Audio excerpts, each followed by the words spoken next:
Buenas tardes a todos. Muchas gracias por acompañarnos en una actividad más de este Festival Cultural Otoño en Lagos, en su 21ª edición.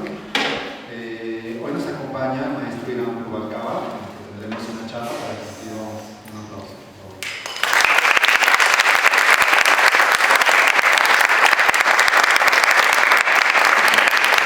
Y va a acompañar en esta charla el maestro Román Villalobos, con el que también pido un aplauso.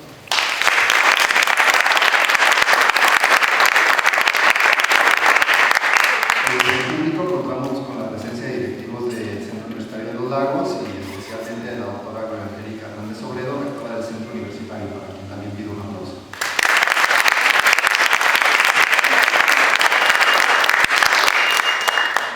Bueno, y antes de comenzar esta charla, me permito presentar a quienes platicarán con nosotros. Nos acompaña, como ya les mencioné, Irán Rubalcaba. Él es nacido en Zapotlán del Grande en 1988. Es narrador, tallerista y profesor del Centro Universitario del Sur de la Universidad de Guadalajara. Estudia el doctorado en Humanidades en la Universidad de Guadalajara. Es el licenciado en Letras Hispánicas por esta misma universidad, ingeniero ambiental por el Instituto Tecnológico de Ciudad Guzmán y maestro de estudios de Asia y África por el Colegio de México. Fue becario del programa de estímulos a la creación y desarrollo artístico en Jalisco en la categoría Jóvenes Creadores en el 2006 y 2019, becario del FONCA en la categoría Jóvenes Creadores en el 2021, ganador del Premio de Narrativa Mariano Azuela en 2016, del Premio Nacional de Cuento Joven Comana en el 2018, del Premio Nacional de Crónica Joven Ricardo Garibay y el Premio Nacional de Cuento José Alvarado en el 2020, y el Premio Nacional de Cuento Agustín Llanes en 2021.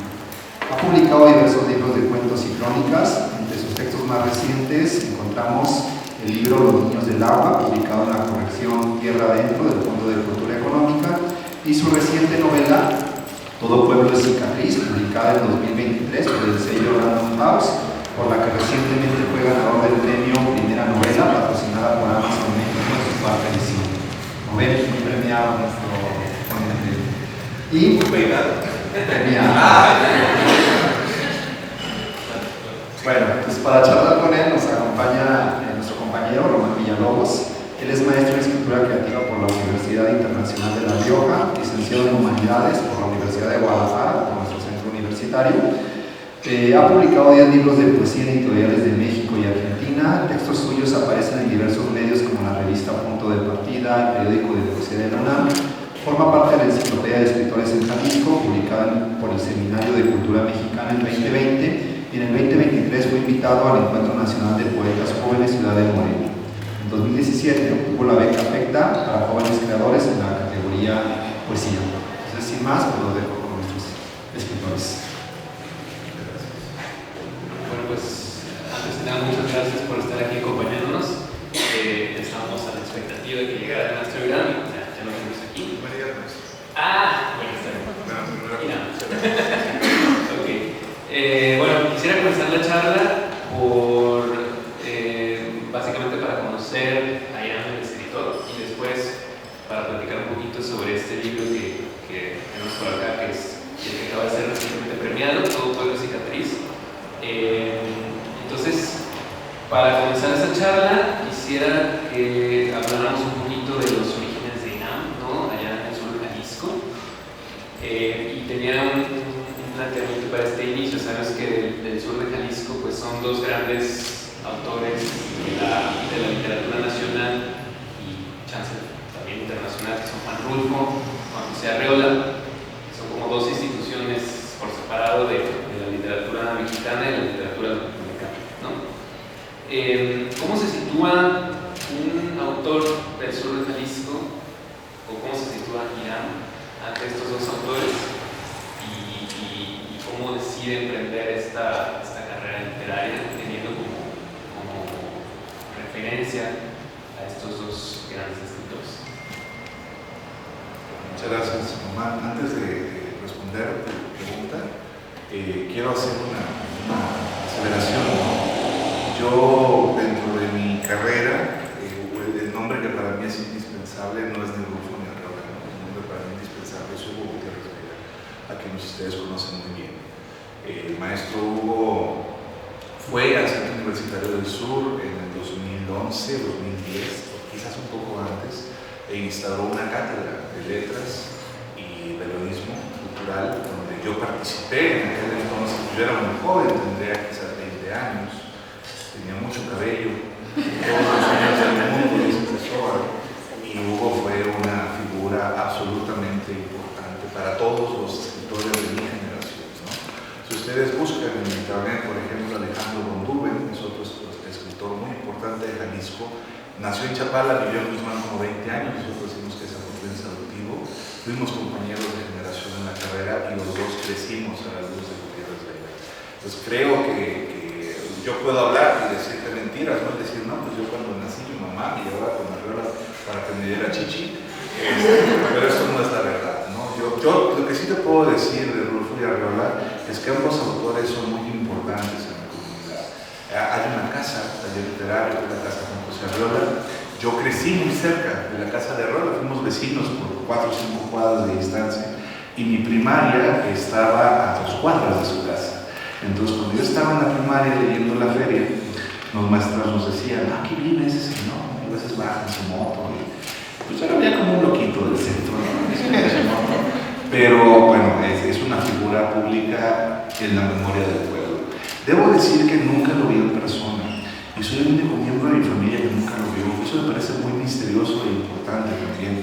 También debo decir que seguramente lo hubiera querido gordo, porque Arriola era un personaje de un momento literario donde cosas como llamar a un escritor maestro estaban bien vistas. Eso me gusta. A mí me parece que como que esta distancia que se había creado con las figuras míticas de los escritores ya no existe, o ya se está rompiendo. ¿Por qué? Por las redes sociales, porque es mucho más fácil hacer encuentros y porque ya los escritores pues la pasamos hablando porque no podemos, ¿no? Entonces como que estamos más cerca de la comunidad o debemos estar más cerca de lo que somos esencialmente. Rulfo, por otra parte, siempre ha sido pues una figura luminosa para mí, ¿no? Arriola me parece muy respetable, es un autor extraordinario, acérquense a él, aunque esté funado, creo que es uno de nuestros grandes valores. Pero para mí Rulfo ha sido mucho más importante en cuanto a mi estilo, ¿no? Yo leí Pedro Páramo por primera vez cuando estaba en la primaria, en estos libros verdes que sacó RBA, no sé si lo recuerdas, un libro verde en pasta dura que traía Pedro Páramo y Liliano Llamas, y ese libro verde tiene una peculiaridad muy interesante. El editor puso en la biografía de Rulfo que había nacido en Acapulco. ¿Por qué pasó esto? Porque Rulfo decía que había nacido en Acapulco. Yo creo que este güey buscó Acapulco en un mapa y no encontró y dijo, pues a ser Acapulco, ¿verdad? Pues, Acapulco, Jalisco, ¿no? Y ese es un error muy chistoso que tiene ese libro de RBA.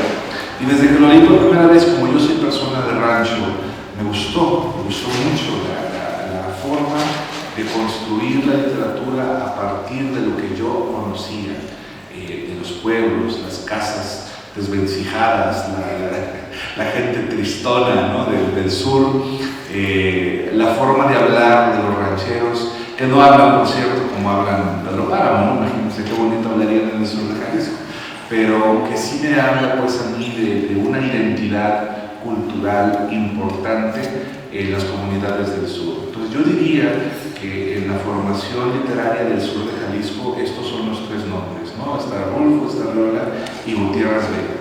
No se los vamos a robar, pero definitivamente el sur de Jalisco no sería en este momento lo que fuera si no fuera por nuestro querido Hugo.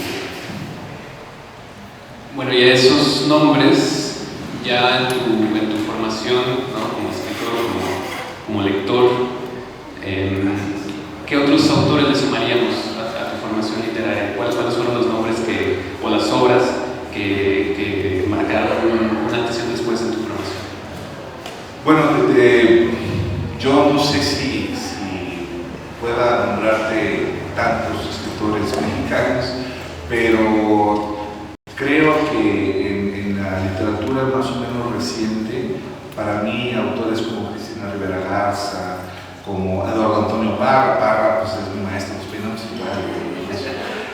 No sé si lo han traído, deberían tenerlo, Parra es un tipazo y es súper inteligente, es súper amable también y bondadoso con los nuevos creadores. Por supuesto, también tenemos tenemos otros valores en la poesía, ¿no? Me gusta mucho Francisco Rojas, Francisco González León, por ejemplo. Traigo un poema de memoria, si me acuerdo de citárselos, poema de inicial que me gusta mucho. Hablando de poetas, bueno, Velarde, también por supuesto Gonzalo Castellanos, narradores mexicanos que a mí me han nutrido, por supuesto José Revueltas, por ahí también tantito la obra cuentística de Inés Arredondo fue fundamental en una etapa de mi formación, autoras como María Luisa Puga también, que es un poquito menos conocida, pero que también es muy importante. Y bueno, eso fue como en la carrera y todos los autores que fui conociendo. Luego yo tuve una época, cuando estuve cerca de Hugo, en la que me fui distanciando de la literatura mexicana. Empecé a leer autores, sobre todo japoneses, rumanos, húngaros, que fueron la mala influencia del Budurito, ¿no? Decía, ponte a leer esto, ponte a leer esto.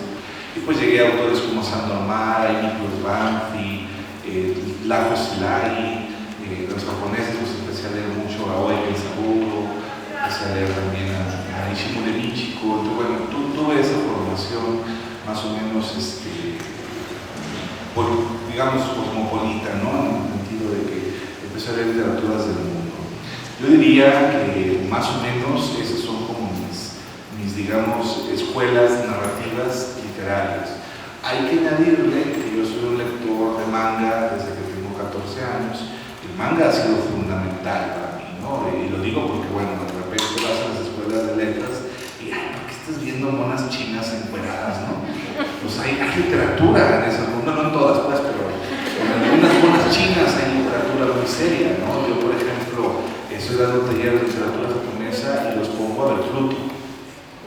Esta nueva serie que está en Netflix, si no la han visto, veanla, es absolutamente extraordinaria. Me parece una de las grandes obras de literatura contemporánea, fruto de Naoki Urasawa. Entonces, el cómic, el manga, la novela gráfica, también han sido grandes maestros de la narrativa. Los videojuegos, yo leí, bueno, vi The Last of Us, porque no lo jugué, porque soy muy miedoso, pero fue una gran historia, ¿no? Al grado de que le hicieron serie y rompió quién sabe cuántos récords, ¿no? Entonces, pues bueno, yo creo que mi formación pues ha sido medio así, versátil, diversa, y me parece que es la realidad de la literatura contemporánea, ¿no? Las formaciones así. Es muy curioso que digas que eres muy miedoso, porque en esta novela de lo que vamos a hablar ahorita, Todo pueblo cicatriz, hay pasajes que son escalofriantes realmente, ¿no? Y bueno, ahorita hablaremos un poco de eso.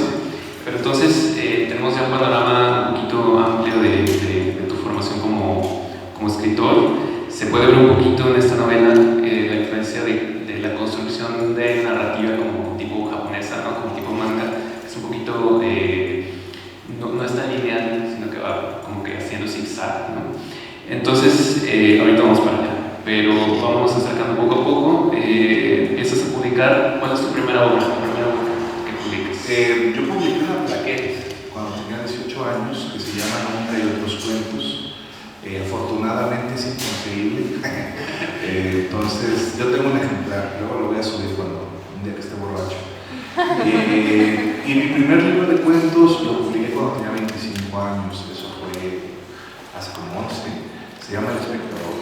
Se publicó en Colima, en una editorial que sigue viva, afortunadamente, es una oferta abierta de editores, donde publicó Gutiérrez Vega también, por cierto. Es un libro de cuentos, como todos los primeros libros, muy experimental, ¿no? Estaba yo buscando, uno cuando empieza a escribir tiene intuiciones y esas intuiciones se van transformando en textos, pero todavía no entiendes bien, ¿no? No entiendes, no hay un método, no hay una comprensión de tu propia labor creativa.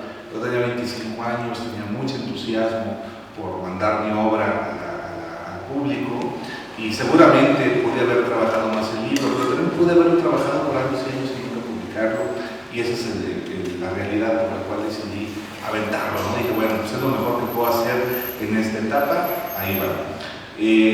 Partiendo de ahí, creo que pasé pues, por un periodo de tiempo en el que no escribía, o escribía, pero no. Como dice Gustavo Sainz, quería escribir, pero no sabía escribir. Entonces, tuvo que llegar el premio Mariana Azuela, que se entrega aquí en Lagos de Moreno, en Lagos Florales, para que yo empezara a trabajar literatura de una forma mucho más profesional, diría yo, ¿no? Yo cuando gané ese premio, que fue en el 2016, me parece, o 15, más o menos, estaba estudiando en el Colegio de México, mi maestría, me hablaron, ¿no? Pues te ganaste unos Juegos Florales, y dije, no tenía 10 años que no ganaba nada, por fin vuelvo a las andadas y vine a Lagos y me acuerdo que platiqué con Hugo, le dije, maestro, no es cierto, mentira, no platiqué con Hugo del premio, porque Hugo ya se había muerto cuando se habló del premio, platiqué con Hugo los cuentos que iba a mandar y yo vine aquí al teatro tan hermoso que tienen aquí en el centro y platiqué, ¿no?, estas experiencias. Entonces, más o menos creo que entre el primer libro de cuentos, que es El Espectador, y el libro que ganó en Lagos, que se llama Me Negarás 3 veces, hubo una especie de periodo en el cual empecé a comprender mucho mejor la forma en que yo escribía y sobre todo los temas que a mí me interesaban. ¿Cuáles son estos temas? La violencia, las relaciones familiares, sobre todo las relaciones de paternidad, la pérdida, la ausencia como este elemento atroz de la vida, ¿no? Ahora ya en los últimos años también los estudios japoneses, que también es un tema que me ha fascinado, ¿no? Entonces, pues por ahí va, por ahí. Todos esos temas que mencionas los encuentras perfectamente en la novela.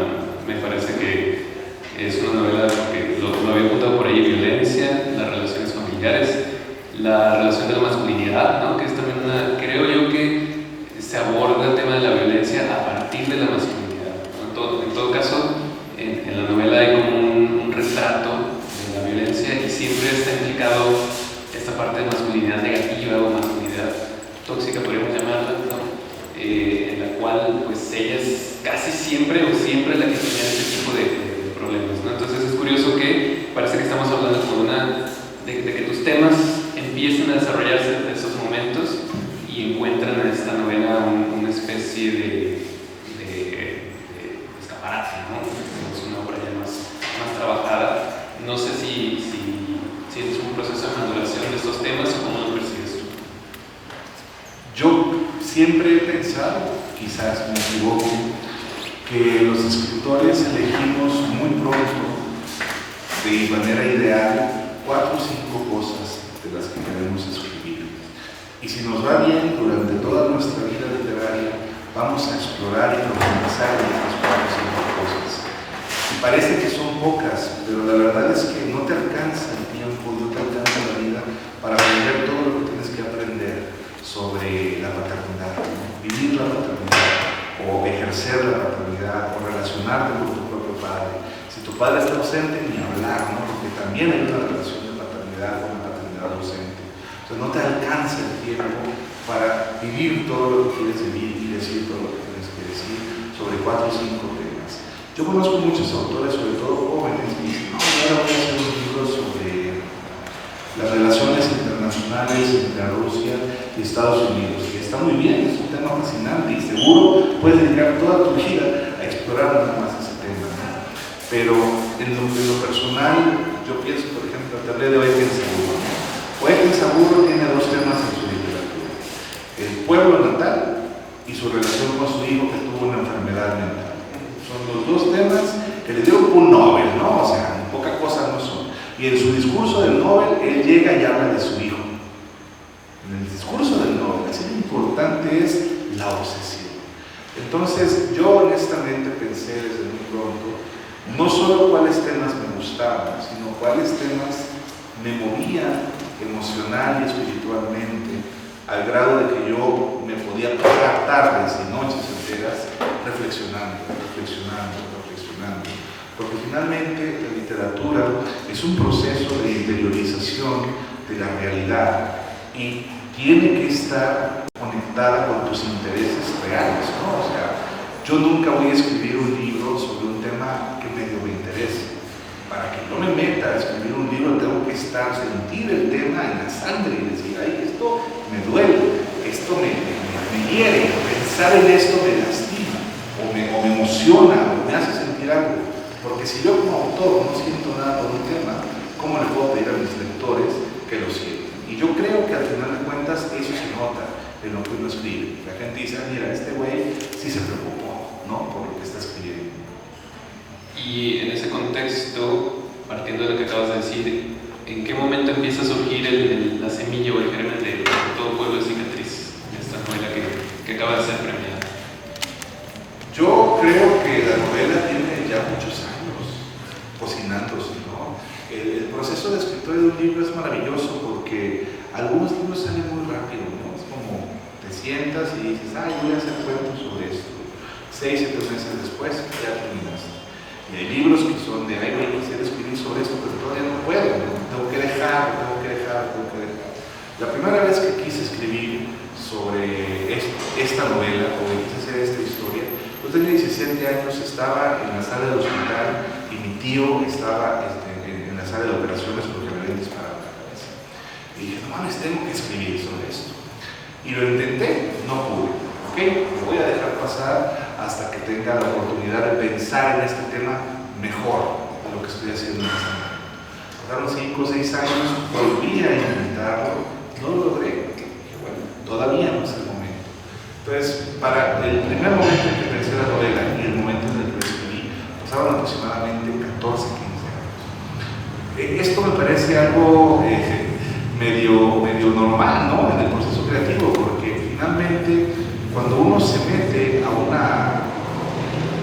ejercicio creativo de cualquier naturaleza, la danza, la pintura, la música, etc., pues tú vas aprendiendo técnicas, tú vas mejorando. Si tú te dedicas con verdadero afán a una de las artes, tienes que pasar por muchas etapas y tienes que pasar por muchos maestros que te van a hacer ver cuáles son tus errores y cuáles son tus áreas de oportunidad. Entonces yo no tenía, cuando tenía 20 años, las herramientas para escribir esta novela. Tuve que esperar a irlas adquiriendo. Y esta no es la novela que yo quiero escribir. La novela que yo quiero escribir requiere herramientas que a lo mejor todavía ni me imagino, ¿no? Entonces, pero esto es la escritura. Es un proceso constante de mejora, de trabajo, de corrección, de sufrimiento. No escriban, pero bueno, finalmente surgen estas oportunidades y yo creo que está bien que la novela haya esperado tanto porque es más o menos lo que yo quería hacer. Un libro nunca está en el estado óptimo que uno lo desea, pero esta novela digo, bueno, la leo y no me avergüenzo de mí mismo, ¿no? Y a propósito de ese proceso de construcción de la novela y las elecciones que uno tiene que hacer para irla más o menos confeccionando, recurres a la autoficción, ¿no? La autoficción, que es este proceso mediante el cual un autor crea un personaje que lleva su nombre, ¿no?, pero que nos deja ahí un periodo de ambigüedad, ¿no? Bueno, esto será verdad, esto será mentira. Hay un Hiram en la novela, Hiram, un narrador, ¿no?, pero en el momento en que nosotros sabemos que es una autoficción, hay un terreno de algo es ficción, algo es verdad, ¿no? Cuéntanos, ¿qué te llevó a elegir ese recurso? ¿Cómo concebiste la novela desde la autoficción? A mí siempre me ha gustado la autoficción. Yo creo que desde que era estudiante, la primera novela de autoficción que leí se llama Soldados de Salamina, de Javier Cercas. Si no han leído, acérquense, esa novela es un novela, no lean sin ver, pónganse a leer. Poquito después leí una obra de alguien que, por cierto, está en contraportada, ¿no?, Julián Gilbert, que se llama Canción de Tumba, novela maravillosa, mexicana, ¿no?, que bueno, tiene muchos elementos que me llamaron la atención, pero sobre todo me parece que lo que más me gustó tanto de la obra de Cercas como de la obra de Gerber, y que también lo tiene hoy, por cierto, que yo estoy muy enamorado de este güey, pero no quiero mencionar tanto, es encarnizar lo que estás escribiendo, ¿no? Yo sentía que el tema de mi novela, que es la violencia no tanto del crimen organizado como la violencia que hemos interiorizado de tanto estar en contacto con el desmadre, nos ha tocado a todos, nos ha manchado a todos. Todos los que estamos en esta habitación y en este pueblo, de alguna manera hemos sido tocados por la violencia, de forma directa o de forma indirecta. Es decir, me pasó una chingadera a mí, no pude hacer nada, o le pasó a un familiar y no pude hacer nada. Son las, no hay de otra, ¿no? O sea, alguien dice, no, pues a mí no, qué afortunado. Sigue en esa burbuja, por favor, toda tu vida. Pero los que no estamos manchados. Entonces, esa es, digamos, el argumento moral. ¿Cómo puedo expresar y decir que todos estamos sucios por la violencia sin decir que yo también me ensucié? Por supuesto, ¿no? O sea, ¿cómo puedo decir? Todos somos violentos, pero no, yo dirán por acá, no, ese güey es chido, ¿no? Claro que no, eso es hipocresía, ¿no? Eso es un ejercicio que a mí no me interesaba. Lo que me interesaba era tratar de ser lo más honesto posible con respecto a experiencias que no solamente viví, sino que también aprendí. Porque uno, para escribir este libro no recurría al periodismo, recurría a la crónica, recurría a preguntarle a personas que vivieron cosas, recurría a los recuerdos también. Y en toda esa búsqueda, pues me fui dando cuenta a ver cómo he ido creciendo y cómo he ido internalizando o interiorizando las experiencias violentas con mi propia forma de ser, mi propia experiencia cotidiana. Por eso escogí la autoficción como la mejor forma. Esa es la razón literaria. Hay otra razón que es una razón comercial, y les paso el costo, ¿no? La gente es bien chismosa. La gente es bien chismosa. Yo soy bien chismosa. ¿Tienen un chisme chingón? Por favor, cuéntamelo. Que no conozco a los involucrados, lo quiero saber. Pero el chisme es parte de nuestra propia esencia narrativa. Entonces, yo sabía que poniendo esta nota al principio, donde digo que todo lo que se ve a continuación es mentira, excepto lo que es verdad, la gente va a decir, ay, güey, ¿a poco sí le pasó eso al Irán? Eso no creo, o sí. O sea, eso es lo que creemos en los lectores, ¿no? Y ha funcionado. Muchas preguntas frecuentes son, oye, ¿esto sí te pasó? Yo siempre contesto que sí. ¿O no? Depende de cómo me siento ese día. A lo mejor sí pasó y no me acuerdo. O a lo mejor no pasó y yo pienso que sí. La memoria así es, ¿no? Ya cuando uno pasa de los 30 años, la memoria y la imaginación empiezan a hacer una danza muy interesante y de repente tus recuerdos ya no son tan exactos. Pero es maravilloso también, porque yo hay muchas cosas que recuerdo y de repente le pregunto, oye, mamá, ¿te acuerdas cuando fuimos a Disney? Güey, tú nunca has ido a Disney. ¿Cómo no? Yo me acuerdo que Mickey Mouse me llevó en sus brazos al castillo y bueno, es la imaginación de la memoria haciendo este coqueteo que para mí también está muy cercano a lo que es la construcción de la literatura. A propósito de eso, bueno, creo que sí es un recurso muy, muy interesante porque efectivamente a lo largo de toda la novela uno está constantemente preguntándose esto suena factible, esto lo cuenta con mucho detalle, quizás sin razón, ¿no? Entonces es como ese juego de ver qué tan nutrido se hace ese escenario de la ficción. Y esto que mencionas sobre la violencia, pues, tenía señalado una parte que ya está cerca del final.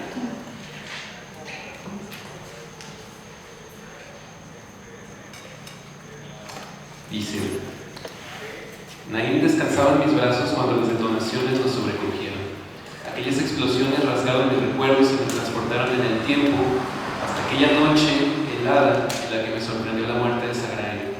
Tenía 8 años cuando conocí los disparos, mi hijo apenas 8 días. En esa simetría temporal se esconde seguramente una gran revelación sobre los caminos que la violencia ha forjado en nuestro país. Se me escapa. Mis sentidos están llenos de ruido y furia, del mismo fuego y muerte que habrá de aparecerse durante todo el futuro de mi hijo, que es el futuro de todos los niños que nacieron después de 2006. En ese párrafo me parece que haces un vínculo entre el inicio de la novela, que es el narrador Irán contando cómo es su encuentro por primera vez con el sonido de los balazos, ¿no? Con el sonido de los balazos muy cerca de la colonia. Ese inicio de la violencia y después ya con el hijo en brazos hace este recuento de la violencia es lo que vincula, ¿no?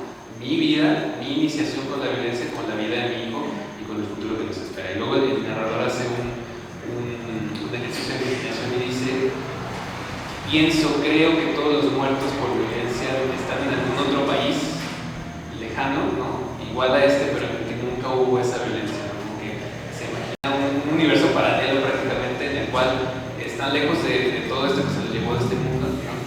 Y ya no está más en el peligro. Entonces, no sé, quisiera preguntarte si en ese sentido Todo Pueblo Cicatriz es una novela sobre la maduración, un poquito como ese género de novelas que son las Bildungsroman, ¿no? Que es como la novela de crecimiento, en la cual un personaje pues se crea a sí mismo y termina por madurar, ¿no? No sé si sea un poco el caso de esta novela también, una novela de maduración un poquito cruel, ¿no? Porque es a base de balazos y a base de sangre y a base de cadáveres, pero no sé si vaya a tener un poco por ahí. Es muy interesante tu análisis, Román. No lo había pensado, pero creo que funciona. Creo que funciona porque finalmente el personaje empieza siendo un niño, novela, en el primer capítulo tiene 8 años, y termina siendo el padre de un niño, ¿no? Entonces, sin duda hay, a lo largo de todas estas historias, que además ocurren en distintos momentos del tiempo, ¿no? Una es en el 96, una es en el 2000 y otra es en el 2005, que va creciendo. Y hay escenas que son en el 2017, que es más o menos cuando se empezó a conseguir la novela, ¿no? Ya como para esta última etapa. Entonces sí, hay una maduración y un crecimiento. Pero sobre esto que mencionas, o este fragmento, a mí me parece que este capítulo final condensa lo que yo trato de decir en la novela, que es a lo mejor un poco como de sermón, ¿no? Así como de, bueno, la cosa está cabrona. Yo recuerdo que cuando terminé la novela y estaba en ese capítulo, yo me preguntaba, ¿no? ¿Qué es lo que yo quiero decir con esto? ¿Que las cosas están culeras? Claro que están culeras, ¿no? Ayer hubo la primera matazón del año en la nueva presidencia, ¿no? Entonces, y esa es la realidad, ¿no? Esa es la realidad en la que estamos. Es como para mí una reiteración innecesaria, decir el país está mal. Entonces, ¿qué es lo que quiero decir? Y termino con mi hijo se llama Naim, tiene 6 años. Cuando yo me di cuenta de que iba a ser papá, muchas cosas en mí cambiaron, pero sobre todo cambió algo que me parece esencial en mi forma de ser como ser humano. Me dejó de valer madre si me muero. Así, ¿no? Yo cuando tenía 30 decía, ojalá, qué rico irse con San Pedro, ¿no? Y ya no lo digo, al menos en serio, ¿no? Digo, ay, cabrón, es que si me muero, ¿quién se va a ocupar de mi morro? Y eso también va con, híjole, ¿qué pasa si voy a la chamba y nos toca una pinche balacera yo con Naim? He platicado con muchos amigos escritores, ¿no? Mi amigo Vicente Alfonso, por ejemplo, me contaba, y esto está en su libro de crónicas, de un día que tuvo que ir al kinder por su hija porque hubo una balacera fuera del kinder. Mi mamá trabajó muchos años como maestra rural. Y durante esos años hubo más de una ocasión que nos hablaba y decía, hijo, no entren al rancho porque están los guachos tirándose con los narcos, ¿no? O sea, esta es la realidad. Pero entonces, ¿qué hay más adelante, ¿no? Y lo que yo veo, o lo que yo creo, y el mensaje que yo trato de transmitir, es que me parece que la forma en que nos hemos enfrentado a la violencia, desde la apatía, desde el híjole, ojalá no me toque, pero pues si le toca a otro pobre güey, no ha sido una solución, no nos ha ayudado a nada. La apatía ha propiciado el crecimiento de muchas actividades calumniadas adecuadamente, y yo propongo otro acercamiento, ¿no? La esperanza, la empatía, el carnalismo, ¿no? De, ay güey, pues ya viste que te mandaron, carnal, ¿no? Pero ¿qué puedo hacer por ti, no? Propongo esa especie de giro, y por eso me imagino ese otro país, ¿no? Esa es una idea que yo platicando con una amiga hace muchos años sobre la situación que estábamos viviendo en la guerra de Calderón, y yo la llamo así, la guerra de Calderón, porque eso para mí es lo que fue, ¿no? Jalisco al menos, así la vivimos. Y ella me decía esa frase tal cual, ¿no? A veces me gusta pensar que existe otro país donde no hay muertos de mujeres desaparecidas, ¿no? Un país donde no llegó a tocar esta absurda violencia que fue despertada hace 20 años y que sigue vigente, y que seguirá vigente quién sabe cuánto tiempo. Entonces, bueno, la novela no es una queja nada más sobre lo que estamos viviendo. La novela también es un mensaje de hay otra realidad. Y yo tengo mucha esperanza, cabrón, porque doy clases y veo a los morros de 17, 18 años que llegan más vivos, ¿no? Llegan más preocupados, llegan menos con este pinche chip de que la vida es una jungla. No es una jungla, pero no somos animales, ¿no? No es la ley del más fuerte, no es el del grande se come el chico. Somos seres pensantes, seres sobre todo, creo, sintientes, capaces de decir, si tengo la opción de chingarme o no chingarme la pompa, mejor no me lo chingo. Perdón que hable así, pero vengo borracho.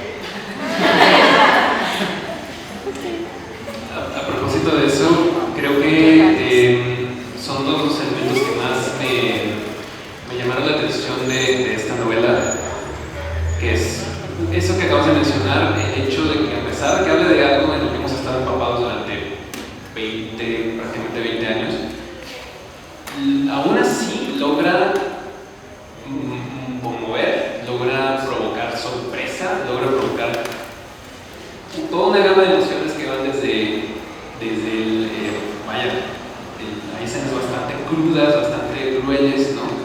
Y me gustó esa sensación de, a pesar de que estamos hasta cierto punto ya, y es triste decirlo, pero estamos ya insensibilizados muchas veces ante este tipo de acontecimientos, me agradó ver que la novela logra, aún así, a pesar de que estamos en esta neblina, logra ponerte las cosas de frente y decirte, oye, esto es algo que ante lo cual no puedes permanecer inmóvil o insensible, ¿no? Entonces la novela provoca y tiene esta otra cosa que también me gusta mucho y es el otro elemento que me llama mucho la atención. Dentro de denuncia de la violencia y de esta solución que propones, también hay una parte muy importante que es reconocer la violencia propia, ¿no? Esos momentos en los cuales uno está en la frontera, en el borde entre la agresión, ¿no? Entre yo soy la persona violenta, soy yo quien agrede de muchas maneras a la otra persona. Y ese reconocimiento de nuestra propia condición violenta también es algo que me parece muy honesto dentro de la novela. Hay un pasaje muy escalofriante a propósito de esto, ¿no? ¿Cuándo comienza un homicidio? Se trata de un momento preciso en el tiempo, sí, que normalmente se determina con el ataque a la víctima y la catarsis del victimario. Pero el asalto instantáneo de ira y ofuscación que conduce a la violencia no es más que el fin de un proceso, y todo proceso tiene raíces que se esconden más allá de la certidumbre. Habría que tomar en cuenta muchas etapas significativas. La primera vez que se piensa, voy a matar a mi mujer, o la segunda, o la tercera. Cuando la idea se vuelve periódica y obsesiva, tanto como para sentir la materialización del anhelo en todo el cuerpo, la elaboración de un plan que se rumia en la imaginación durante días, meses, años, una locura que se vuelve peligrosamente real, la acumulación de desencuentros y rabias y tristezas que logra convencer a alguien de que el homicidio es un recurso al alcance de sus manos. Eso es realmente poner al lector en el lugar de, a ver, piensa estas cosas, ¿no? La violencia no es solo algo que pasa cerca de ti, sino que también eventualmente uno puede estar en ese lugar. Creo que ese es uno de los elementos más brillantes de la novela, es decir, esto no es algo, es nuestro, pero también puede ser tuyo, ¿no? O sea, puede nacer dentro de ti. ¿Cómo llegas, cómo trabajaste esa parte de él? Reconoce tu propia capacidad de agresión, de convertir a, digamos, un narrador en un personaje que está siempre o en algunos puntos al borde de la violencia. No, Romana, en verdad es que soy bien chingón. No te creas. Dijiste brillante, yo soy muy malo para tomar cumplidos. Mira, yo creo que es muy fácil que las cosas escalen. Es tan sencillo que las cosas escalen. Basta con que salgas de tu casa, estés a punto de atropellar a alguien con tu carro, o viceversa, vas caminando a alguien, estés a punto de atropellar, y tú le pegues al cofre y puede haber un desmadre. Yo sí creo que tenemos una crisis de interiorización de la violencia, porque tú hablas de insensibilización. Yo más bien creo que somos como una especie de caja de resonancia en donde nos hemos llenado con tantos y tantos y tantos actos violentos que ya sabemos que la violencia es una posibilidad, ¿no? O sea, yo sé que puedo arreglar a putazos una situación y que en el país nadie me va a decir nada, no va a llegar la poli, sepárense, güey, no hay pedo, ¿no? o ni siquiera llega, ¿no? Porque a veces ni llegan, les hablas y nunca van. Esa es, me parece, la gran crisis invisible que tenemos en el país. Ustedes quizás no hayan visto esos datos, pero yo soy un fijas, ¿no? Entonces, cuando empezó la guerra del crimen organizado en el 2006, la violencia en los estadios se intensificó.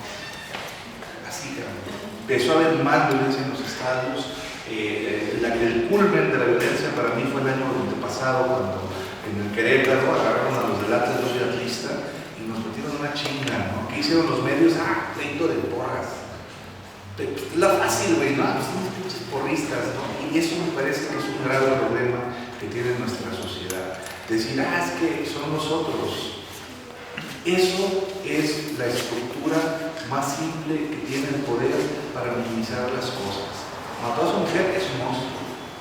Esto no es normal. Ese güey está fuera de la normalidad. Pero no, claro que no.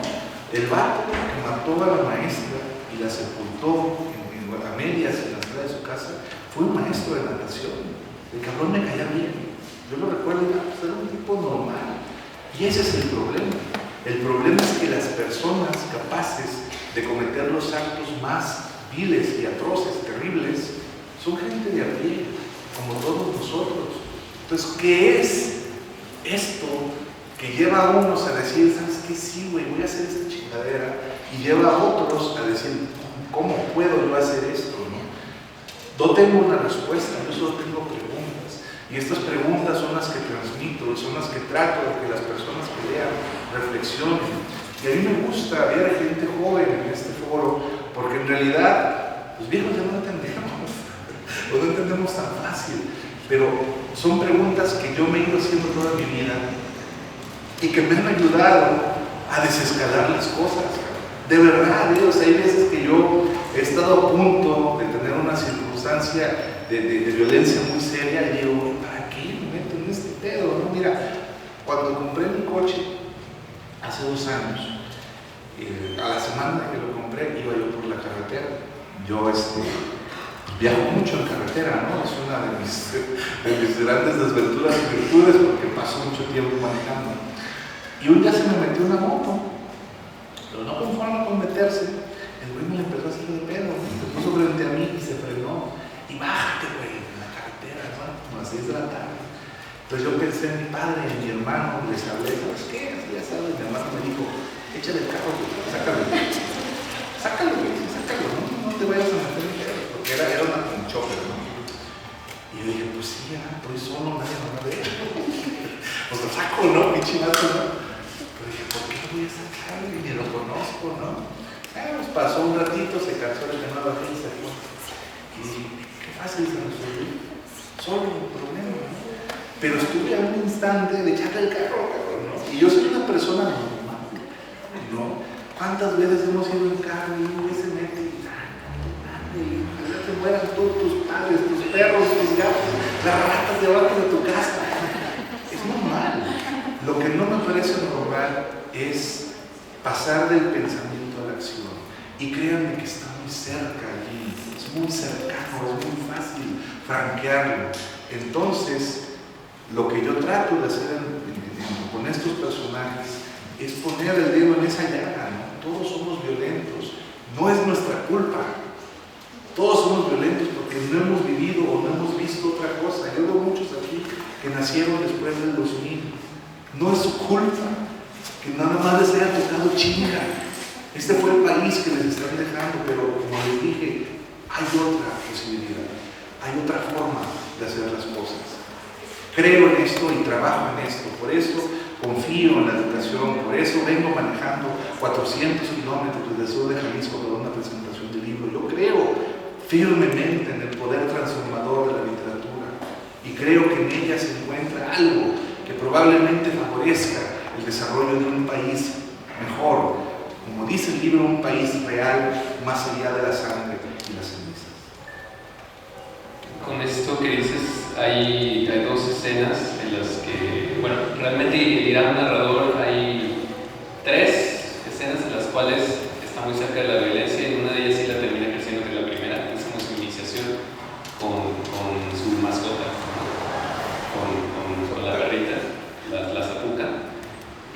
y en las dos posteriores, que es una con la novia, ¿no? Cuando ella le revela, sabes que pues es que ya tengo un novio en Guadalajara, ¿no? Y de repente pues ya está esta escena en la cual él empieza a acelerar, ¿no? Se empieza a alejar por la brecha y el doctor dice, híjole, aquí va a pasar algo tremendo, y al final logra detenerse, ¿no? Logra quedarse al margen de la violencia, y después cuando acompaña al padre a buscar al hombre que asesina al tío, ¿no? Y dice, sí, al principio el la novela está muy metido en vamos a buscar a este hombre, la justicia no va a funcionar, tenemos que tener venganza, y cuando ya están en ese umbral con el personaje en la mira, ¿no? Es el que dice, ¿sabes qué? No. Eso que acabas de decir lo reflejas muy bien en la novela. El personaje logra ir en contra de toda esta crianza, de toda esta cultura, y decir no. Y simbólicamente lanza las llaves del auto, se aguarda el plan de huida, y así ejemplificas en la novela lo que estás diciendo acá, que es posible detenerse, salir de ese proceso de violencia y no reproducirlo, que al final de cuentas ese es el punto, ¿no? No reproducir la violencia que constantemente tenemos alrededor. Entonces, quisiera también preguntar de propósito, y ya estamos, ahorita vamos a pasar una serie de preguntas con el público, pero por aquí una nota sobre la maduración, que era también una frase muy importante.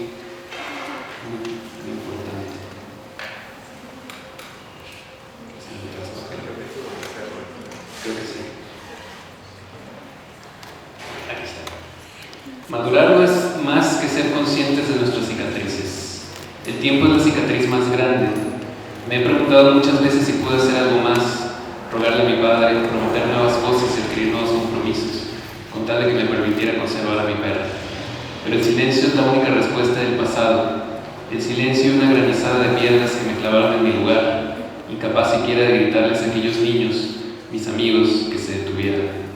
En vano, mi perra jaloneaba de correa, intentaba saltar de un lado a otro, tanto como le era posible. Su cuerpo se rasguñaba en el alambre y no tardó en llenarse de pequeñas heridas que marcaban líneas de sangre a través de su pelaje dorado. Esa primera frase que abre el párrafo, madurar no es más que ser conscientes de nuestras cicatrices, me parece que también es un resumen de otro mensaje que hay en la novela, que es, bueno, esto ya, pues es el mundo en el que nos tocó vivir, ¿no? Tenemos que hacer cicatriz y pues vaya, no queda de otra, y conservarla y ser conscientes de ello, ¿no? Y tratar de, en la medida de lo posible, variar o cambiar el rumbo de las cosas.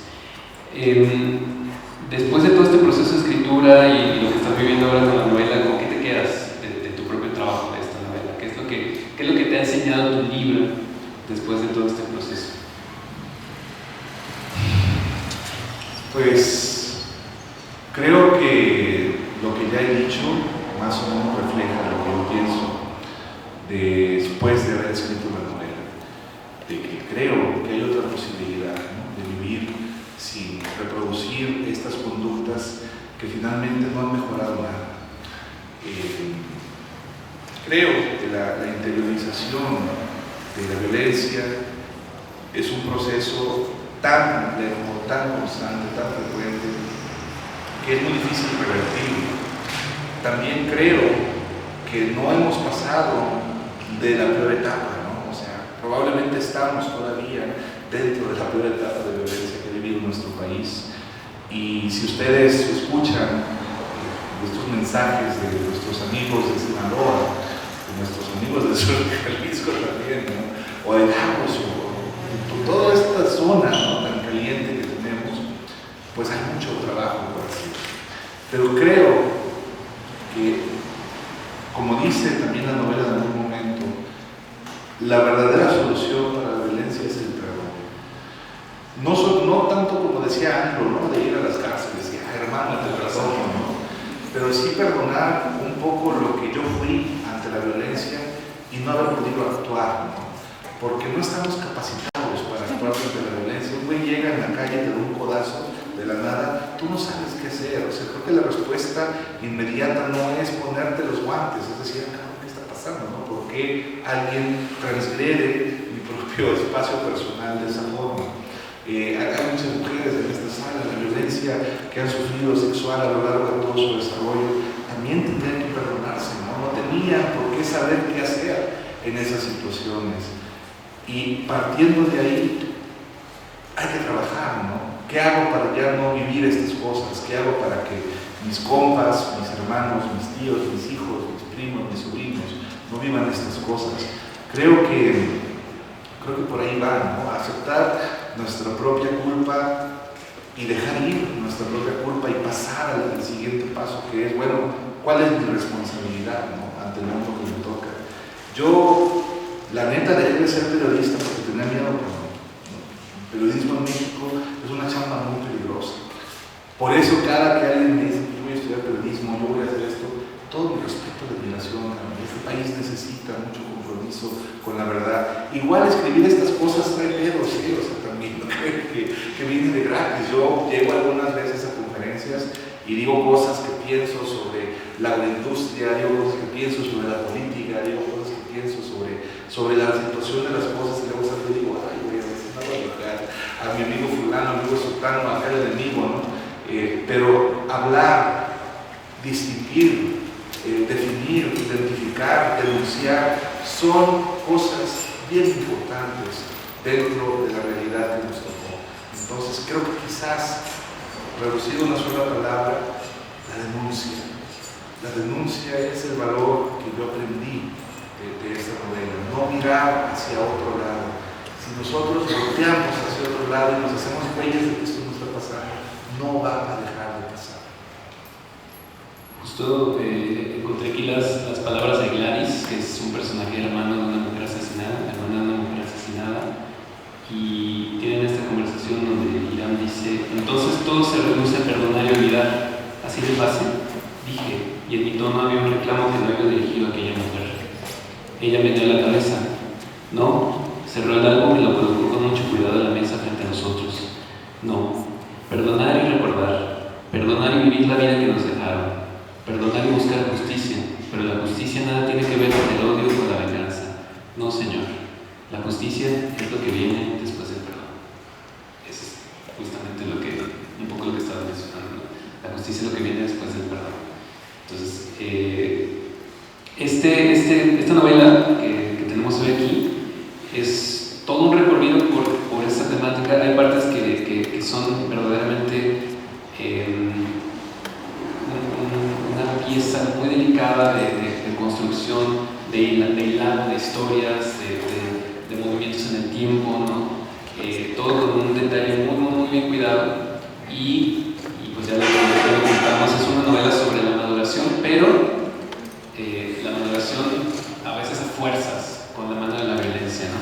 Y sobre todo, pues ya Irán lo dice, es también sobre la esperanza, que al final de cuentas, pues sí, vivimos en este entorno complicado, pero pues no nos podemos quedar ahí, ¿no? Hay que buscar un poquito esa salida hacia pues, otro panorama, ¿no? Entonces, pues bueno, creo que sería un momento de abrir un espacio de preguntas para el público. Aquí tenemos alguien que tiene alguna pregunta para Irán. Hola, muchas gracias. Bueno, mencionabas hace un momento que crees firmemente en el poder transformador de la literatura. Yo también. Pero bueno, mi pregunta va en el sentido de esta crisis que mencionabas de interiorización de la violencia y esta forma de minimizar que muchas veces encontramos todavía en los medios de comunicación, como ya se mencionaba, la manera en que se cubren ciertas notas relacionadas con la violencia. Y en la literatura también me parece que luego hay como alguna línea muy delgada con ese tratamiento, ¿no? Entonces, a nivel estético, ¿cómo abordar estos temas? Hay, por ejemplo, otras manifestaciones en las que se hace apología de la violencia, ¿no? Apología de estas figuras, pues también ya muy estereotipadas del narcotraficante y pues de todas estas dinámicas que pues tuvieron un auge durante, y bueno, hasta ahora desde la guerra contra el narcotráfico. Entonces, ¿cómo no caer en eso? ¿Cómo abordar estéticamente la violencia? ¿Cómo te llamas? Luz. Fíjate que hace 2 meses fui a Veracruz. Estoy presumiendo, ¿verdad? Me invitaron a la Feria del Libro de Jalapa y se pararon 2 señores, ¿no? A decirme que por qué hacía apología de la violencia. Yo me encabroné mucho y no me quedé callado porque yo no me quedo callado, ¿no? Normalmente cuando algo que me dicen me parece francamente equivocado, ¿no? Y yo lo que respondí en ese momento, con más majaderías que ahora, es que no puedes ignorar la realidad, ¿no? O sea, yo me sentiría muy bien si yo escribiera sobre amor y esas cosas que de repente pues son chidas, ¿no? Qué chido que haya gente que hable sobre las relaciones, son muy bonitas hasta que te ponen el cuerno. Son bonitas, ¿no? O sea, es la verdad. Pero yo creo que cuando ya te toca ver estos temas, cuando ya estás frente a frente con la realidad y la realidad está tan culera, hay un compromiso histórico con la denuncia. Y yo creo que desde el punto de vista estético, la forma más adecuada en lo personal para enfrentarme a los temas de la violencia tiene que ver con la problematización. Yo no creo, por ejemplo, que esté bien cantar rolas en donde digan que ser un narco es lo máximo, ¿no? Porque no es lo máximo. Hay un chingo de morros que se meten con esto y 2 o 3 años después se los lleva a la chingada. Tampoco creo que está bien decir que los sicarios todos son unos culeros, porque no es cierto. Hay güeyes que ni siquiera saben que se van a hacer sicarios y se los llevan para otra cosa y terminan en eso y también los matan. Me parece que la problematización nos ayuda a observar un mismo problema desde muchas perspectivas. Y creo que la literatura debe cumplir con esa función. Vamos viendo el problema y vamos observando el punto de vista de cada uno de los agentes de este problema. En la novela, uno de los capítulos más problemáticos sigue al feminicida y habla sobre el feminicida. Uno habla sobre el asesino del tío y lo sigue y trata de pensar o trata de inmiscuirse en el proceso de pensamiento, porque como dije, no son monstruos, son miembros de la sociedad. Como miembros de la sociedad tenemos que saber qué les pasó por la mente, ¿no?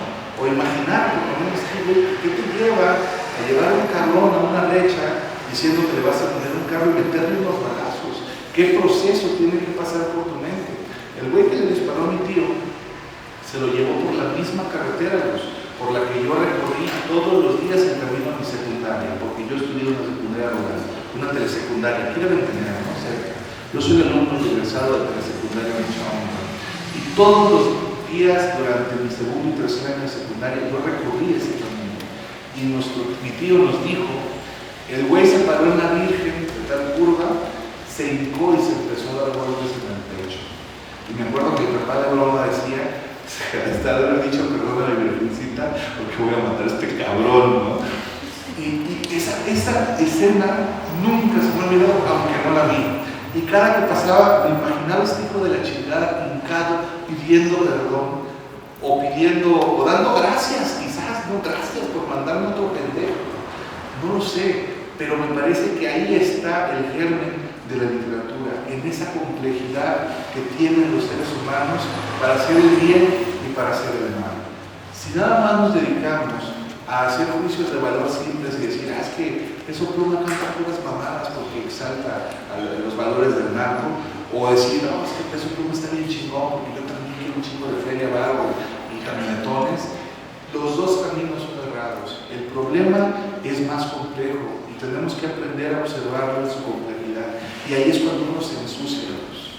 Ahí es cuando uno abraza su propia oscuridad. Es cuando uno dice, ay, güey, pues es que yo también quisiera tener un chingo de barro, cabrón, ¿no? O sea, que me dijeran, ¿sabes qué? Vas a ir al lago y se te va a hacer en jet. Qué chingón vivir así, ¿no?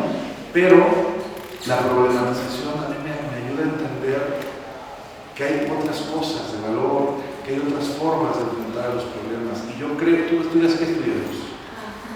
Estoy estudiando un doctorado. Vas a ser pobre como yo. Sí, ya sé. Pero es importante, ¿sabes? Yo siempre digo esto, estudiar literatura, leer literatura, escribir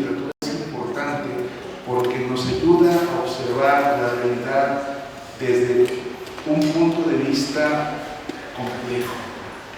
Hay que poner en conflicto las cosas. Y esa es, me parece, la manera adecuada de enfrentar o de abordar cualquier temática social. Espero que haya servido. Buenas tardes. Hola. Hola. Mientras te escuchaba, todo el tiempo pensé te imaginé en esta tarea de reflexionar, escribir, tachar, volver a escribir, borrar. Y a lo mejor es como un poquito continuación de lo que le contabas a Luz, que cómo enfrentas cuando estás al punto como de escribir algo que te da tentación de censurar, pero que dices, es que lo tengo que escribir.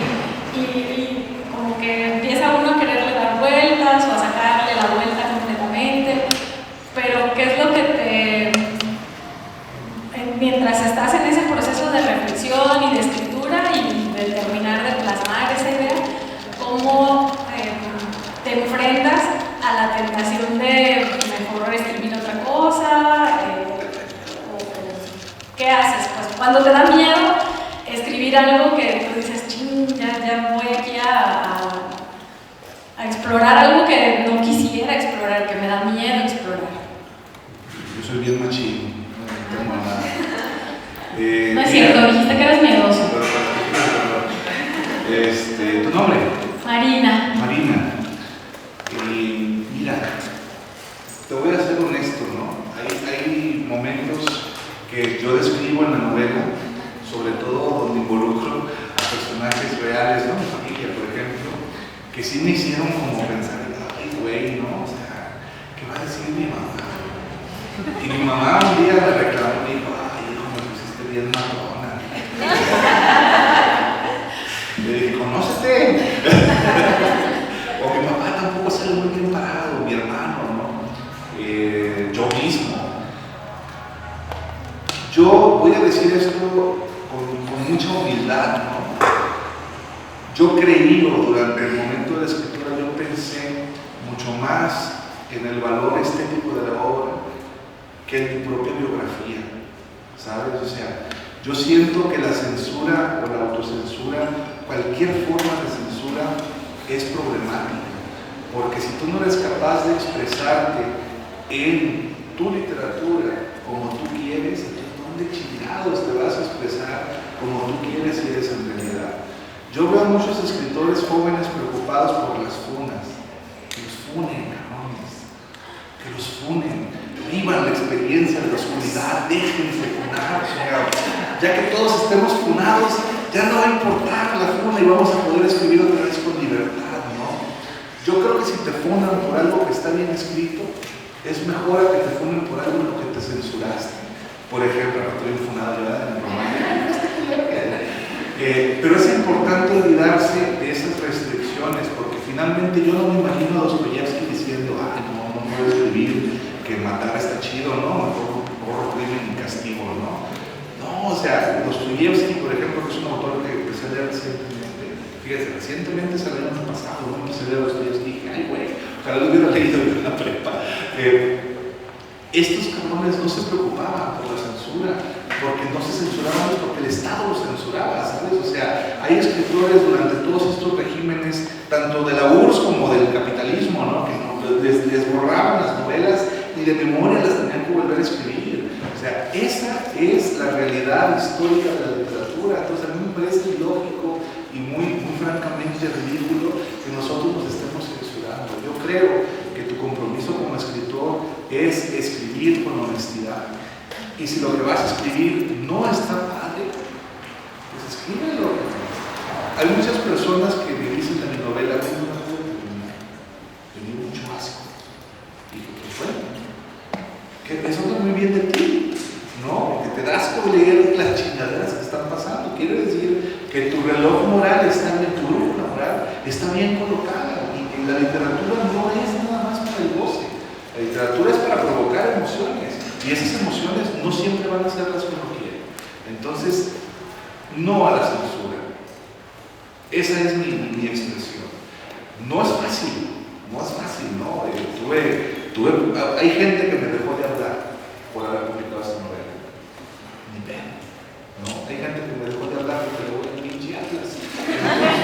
siempre hay razones buenas para tener gente que te deje de hablar. Creo que escribir lo que quieres, Marina, es una buena razón. Gracias. Iba a decir otra cosa malona, ¿no? Hay un cuento de Monterroso, bien chido, que se llama El mono que quería ser un escritor satírico. ¿Te acuerdas? Búsquenlo. Y habla sobre la censura, ¿no? Muy chistoso. ¿Alguna otra pregunta en el auditorio? ¿Me va a permitir hacer, por favor? Cuando estaba leyendo para presentarte, vi que, me parece que en tus estudios doctorales estabas haciendo como una relación, una comparativa, un análisis de Kenzaburo Oe y Juan José Arreola. Perdón, Juan Rulfo. Yo leí a Kenzaburo Oe de una cuestión personal. Cuando iba a ser papá, me cifró así increíble por su relación que tiene y por todo lo que piensa, muy existencial con respecto a ser padre y todo lo que se enfrenta. Y bueno, no sé, pienso en la obra de Rulfo, más bien en la búsqueda de la figura paterna. Entonces, todo el tiempo me estuve preguntando como qué habías estudiado pues, en ese sentido y preguntar. Sí, bueno, la tesis de maestría es una comparación entre la obra de Orwell y la obra de Rulfo. No toda la obra, solamente son unos 3 capítulos de una novela, una cuestión personal y un cuento que se llama Agui, el monstruo del cielo. Que si no lo has leído, es como el espejo de una cuestión personal. Es un cuento bellísimo. Y es exactamente la misma anécdota, pero la decisión que toma el personaje es la contraria. Entonces se tuerce la realidad de forma muy interesante, te lo recomiendo mucho. Está en un libro que se llama Dinos cómo sobrevivir a nuestra locura. Un pinche titulazo, ¿no? Todo políticas, mamadas, ¿no? Dinos cómo sobrevivir a nuestra locura. Así lo hubiera puesto. Pero bueno, y yo estudié la figura paterna, porque Rulfo, y yo lo he dicho en otros espacios, es el escritor que mejor retrató la paternidad mexicana, por lo menos del siglo XX. ¿No? O sea, tú ves Pedro Páramo y dijo, la chingada, ¿no? Todos hemos tenido un distanciamiento o emocional o físico con el padre en este pinche país. La estadística cabroncísima es que la mitad de los hogares mexicanos, el 43 o 44%, no tiene una figura paterna presente. Entonces, escribir sobre la paternidad en este país, por favor, decir gran literatura, ¿no? Y a mí me interesaba mucho eso. Y hoy va desde el punto de vista contrario, porque hoy tiene este hijo con un problema, nació Hikari con una hernia cerebral, ¿no? Entonces, Hikari está vivo, tiene un montón de discos, y se le ha ido muy bien, ¿no? En general, a veces tiene autismo y algunas otras consecuencias de su problema natal, pero él va a enfrentarse a la paternidad desde la dureza, pero también desde la ternura, porque bueno, al final de la novela, finalmente el güey dice, ¿saben qué? Yo quiero ser papá. Y que toque lo que tenga que tocar, que fue lo que pasó con Noé. Cuando yo estaba haciendo mi investigación descubrí que le hicieron esta oferta, cuando descubrieron que Hikari había nacido mal, y el güey, antes de tomar la decisión, fue a Hiroshima, le pagaron un periódico para que hiciera unas crónicas, de donde salió el libro Hiroshima Noto, que son los cuadernos de Hiroshima, ¿no? Entonces, estando en Hiroshima, él presenció un festival muy bonito que se hace después del Festival Ojón, que es el Día de Muertos japonés, en donde la gente va a los ríos y hacen barquitos con una linterna de papel y sueltan los barquitos para que se vayan con el río. Entonces se ve como un camino de luz que se supone que es el camino que lleva las almas a la eternidad, ¿no? De regreso al reino de los muertos. Entonces está ahí con las personas que están llorando a sus muertos, que todavía están viviendo los estragos de la revolución, y esto lo transforma, ¿no? Y dice, bueno, pues estos cabrones, con todas las cosas que han pasado, pudieron con la paternidad, yo también puedo, regresan y se vuelven para vivir. Entonces, estos son temas que a mí me interesan desde que soy muy morro, pero desde que empecé a ver la vida desde los ojos de la paternidad, a eso sí le tengo miedo. Ser papá es terrible, chingar todo el tiempo. Mi hijo me dice, que me duele aquí, que no sea algo grave, que no sea algo grave. O sabes que ayer nos volvemos y puta madre, que no estoy enfermo. Hace 2 años, 4 años, conocí el horror, de verdad. Un día estábamos en casa y Josué se torció. Y fue, cabrón, ¿qué es esto? Fuimos con un pediatra inmediatamente al día siguiente. Me acuerdo que el pediatra al verlo dijo, caray. Y ese, caray, fue como, cabrón, es una gripa esto, ¿no?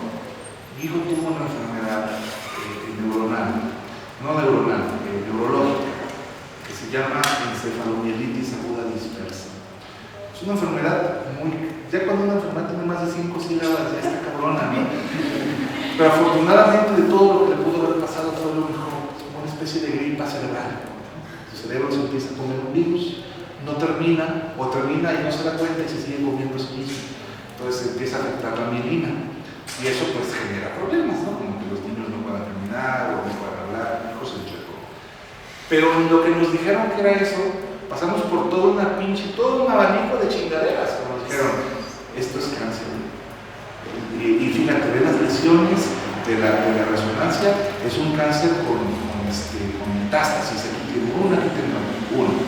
Ya que dijeron que no era cáncer, no, esto es, ¿cómo se llama? Esclerosis múltiple. Esto es esclerosis. Cuando me dijeron que era esclerosis, yo me alegré, que por lo menos no es cáncer de inflamación, o tampoco fue esclerosis. Entonces, eso para mí fue el momento en el que conocí el horror. Y después de eso, ya he visto las películas de terror respecto de esto, porque es que la paternidad es terrible, ¿no?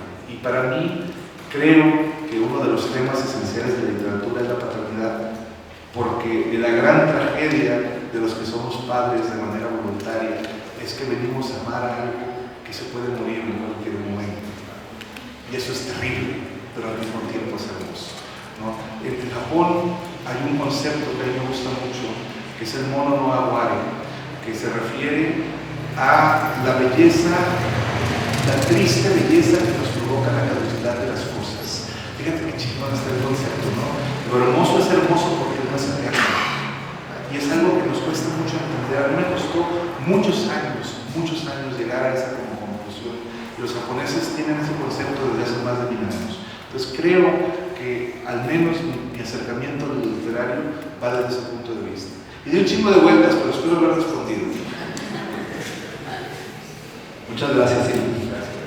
Bueno, pues con esto agradecemos a Inam. Les quiero decir, antes de terminar, que este libro ya está aquí a la venta en la librería.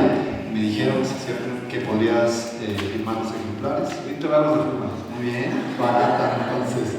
¿Sí? Entonces, pues un aplauso para Inam.